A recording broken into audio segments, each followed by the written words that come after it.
Hello guys, आप सभी लोगों को हमारे तरफ से प्रणाम और ढेर सारे आशीर्वाद। आज हम बात करेंगे महिलाओं की स्थिति एवं सुधार के बारे में।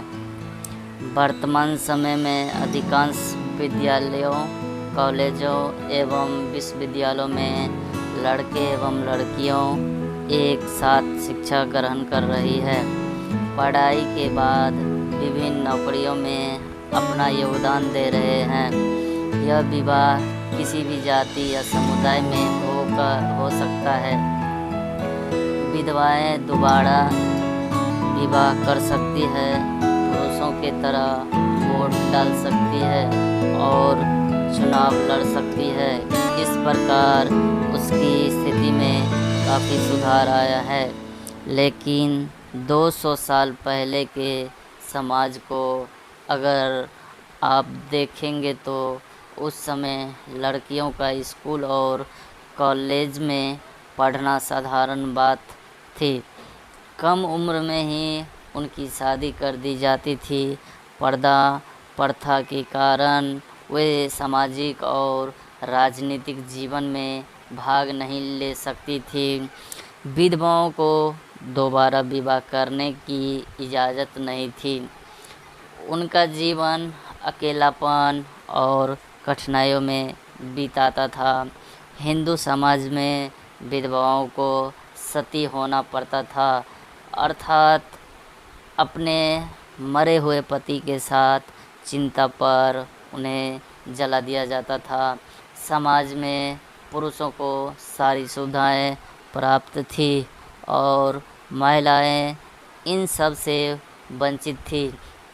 धर्म और संस्कृति के नाम पर उनके साथ भेदभाव किया जाता था।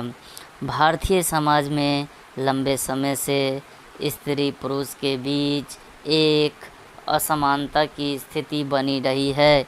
इस पर अंग्रेज़ों द्वारा प्रश्न चिन्ह लगाया गया, चूँकि अंग्रेज़ अपनी वैश्विक साम्राज्य का औचित्य सिद्ध करना चाहते थे। अतः उन्होंने भारतीय सभ्यता की कमजोरी के उजागर कर उनकी रूढ़िवादी परंपराओं की आलोचना की और यह सिद्ध करना चाहा कि भारतीय अभ्यास है यह और उनकी स्थिति केवल अंग्रेज शासक वर्ग ही सुधार सकता है। कई अन्य देशों की तुलना में भारत में महिलाओं की स्थिति दयनीय थी। महिलाओं में भी शिक्षा और चेतना की कमी रही और इस भेदभाव को वे सही मानकर स्वीकार करती रही। अपनी दयनीय एवं हीन स्थिति को उन्होंने अपना भाग्य माना एवं हर प्रकार के बंधन एवं रूढ़ियों को स्वीकार किया।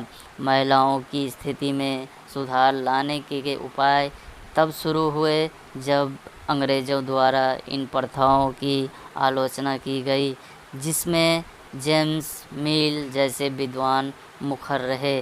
चूँकि यह विचार नकारा नहीं जा सकता था, इसीलिए कुछ शिक्षित भारतीयों ने इन चुनौतियों को स्वीकार किया और सुधार के प्रयास प्रारंभ हुए।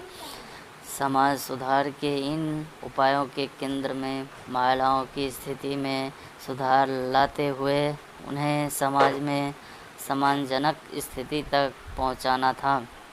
कुछ अमानवीय परंपराओं को समाप्त करने का एक दृढ़ संकल्प लिया गया, जिसके अग्रणी राजा राम मोहन राय माने जाते हैं। यद्यपि महिलाओं की स्थिति में सुधार के उपाय प्रारंभ पर उनकी सीमा निर्धारित रही एवं उनको मिलने वाले अधिकारों की सीमा भी पुरुष सुधारकों के द्वारा ही तय की गई।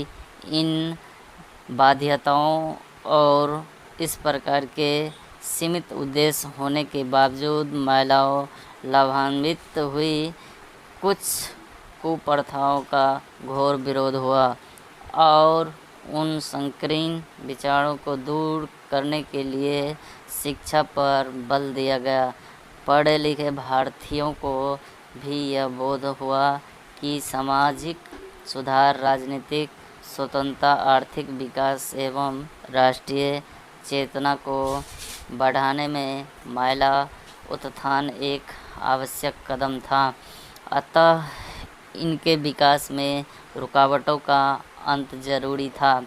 इस क्रम में रूढ़िवादी विचार से उत्पन्न संकीर्ण मानसिकता को दूर करने को प्राथमिकता दी गई।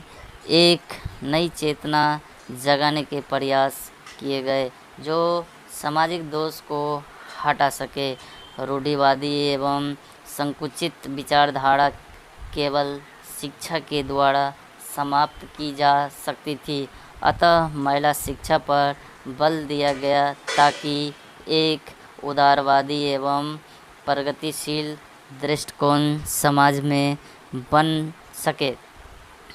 इसी संदर्भ में शिशु हत्या, सती प्रथा जैसी अमानवीय पद्धतियों पर रोक लगाने की बात भी उठाई गई और बहुविवाह, पर्दा प्रथा एवं विधवाओं के पूर्ण विवाह पर रोक अत्यधिक को बदलने की कोशिश हुई। हमें यह समझना होगा कि समाज सुधार के क्रम में यह प्रयास महिलाओं की स्थिति में सुधार लाने के महत्वपूर्ण प्रयास थे, परंतु नारी उत्थान के प्रश्न पर अभी इनमें जोर नहीं दिया गया था।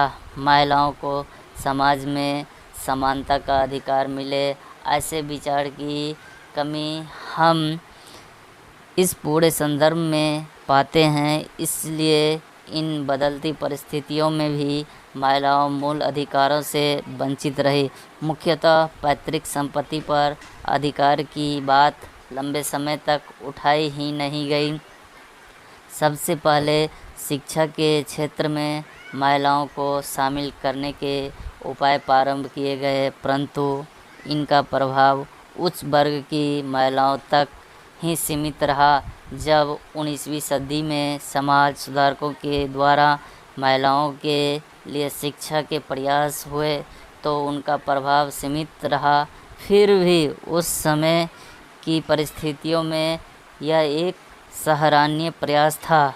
उच्च वर्ग की महिलाओं शिक्षित होते हुए भी रोजगार से प्रत्यक्ष रूप से नहीं जोड़ी गई, जबकि निम्न वर्ग की महिलाओं को शिक्षा से वंचित रख कर उन्हें भी आर्थिक भागीदारी से दूर रखा गया। महिलाओं को शिक्षित तो बनाया गया, पर रोजगार से उनकी शिक्षा को हल्के वर्षों तक जोड़ा नहीं गया। अब इस कमी को समाज से हम दूर होते हुए पा रहे हैं।